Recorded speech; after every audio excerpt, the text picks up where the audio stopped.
Hello and welcome to my channel Pallavi's English Academy. Today we will study a poem of class 9 and the name of the poem is No Men Are Foreign, written by James Kirkup. No Men Are Foreign. It is written by James Kirkup. So James Kirkup was an English poet, a translator and a travel writer. So here his poem No Men Are Foreign conveys the message that all human beings are equal. Basically in this poem you will get to know about brotherhood. So we all human beings are same. We all human beings are equal. That message is conveyed by James Kirkup through this poem. So here he talks about the peaceful coexistence and universal brotherhood. Human beings are created by God and all of us are equal. And we can say this surely because all of us have the same color of blood. This particular point is really you can say the most appropriate point that has been raised by James Kirkup, that we all human beings, how are we different? Here the equality between us is through the blood. If I have the color of the blood red, then you are also having the same color of blood. That means we are all equal. Every human beings have same emotions as well. If I lose someone, if somebody passes away, if I cry, similarly another person, if he or she also loses somebody who is very close to one's heart, then that person will also weep, that person will also cry. If I am happy about something, similarly another human being is also, he or she passes out the emotion in the same way. If the person is happy, then he will smile, he will laugh. If the person is unhappy, he will cry, he will be upset. So this kind of emotions, the human emotions are same for everyone. So the poem deals with the supremacy of love, accord, friendship among all the people in this world. So amongst all the indifferences, the poet over here points out the equalities, point out the things that are same in all the human beings. So let's read the poem. No men are foreign.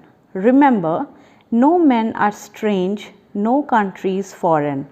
Beneath all uniforms, a single body breathes. Like ours, the land our brothers walk upon is earth like this in which we all shall lie. So in the first 4 lines the poet wants to tell us, the very first thing he says, that we all must remember that no men are strange. No countries are foreign. You must have discussed or you must have talked about foreign countries. No, we normally say that we travel to the foreign countries, there are foreigners in our countries. What is this term foreign? So foreign means one who is stranger. But he says that no men are stranger. That means no human being is a stranger. We all of us, we are same, we are all equal. And he says that beneath all uniforms over here means that behind all the dress that we wear, the different kinds of culture that we have, the different kinds of religion and other rituals, beneath all those things it is the same human body that breathes. Okay, so we all breathe in air and it is same for everyone. So it doesn't matter if I am staying in India and somebody is staying in America, that person is an alien. It is not so. So that person is also a human being. Like ours, the land our brothers walk upon. So like we have the land, we sow things over here, we harvest things over here, similarly they also do so. So they have the same piece of land over there, and the earth is same for everyone. The earth is here where I am standing is same, like the person who is standing maybe 1000 kilometers away is also having the earth, where someday or the other we will all die and we will be buried.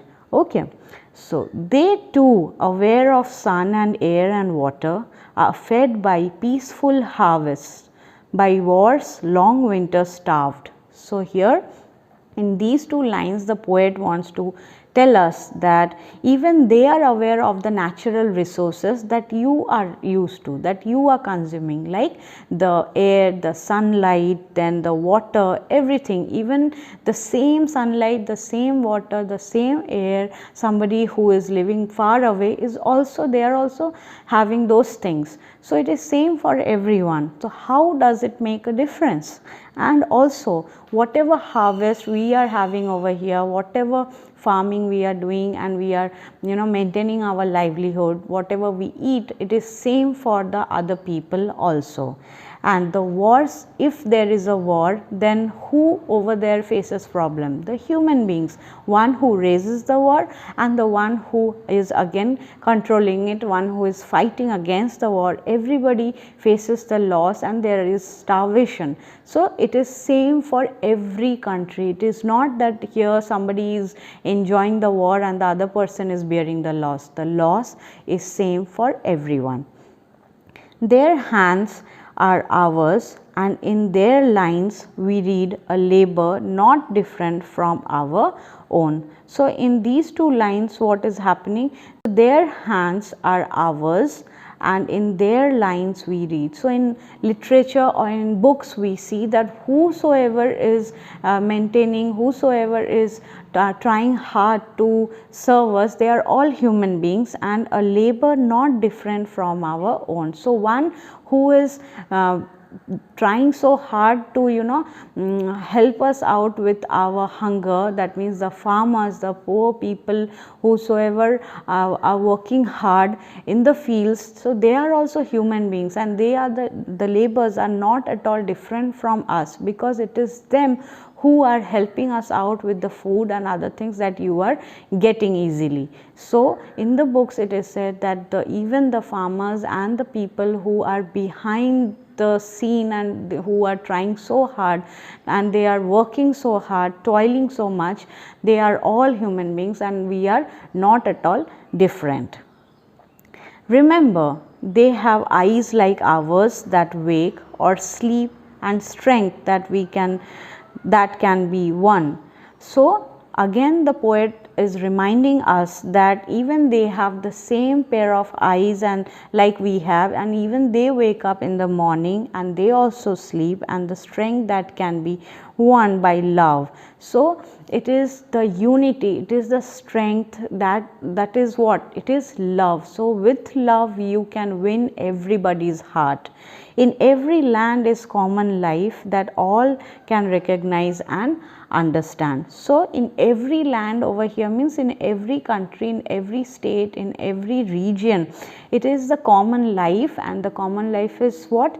The human beings, and they are all, they can be recognized by the same features. Somebody is harvesting, somebody is doing some other work, but everyone ultimately they have that same tendency of growing their livelihood, to eat something, and they all try to live in harmony, in peace.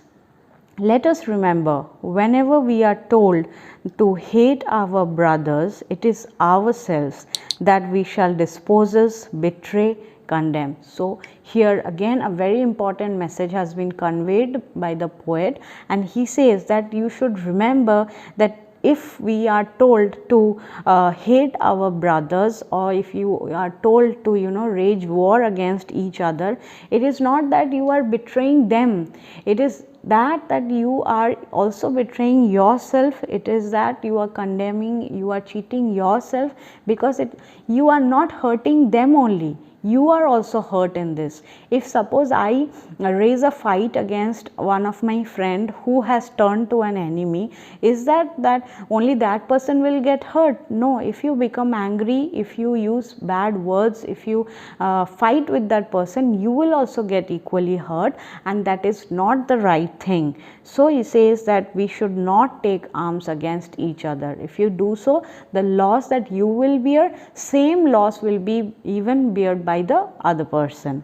So it is the human earth that we defile, our hells of fire and dust outrage the innocence of air that is everywhere our own.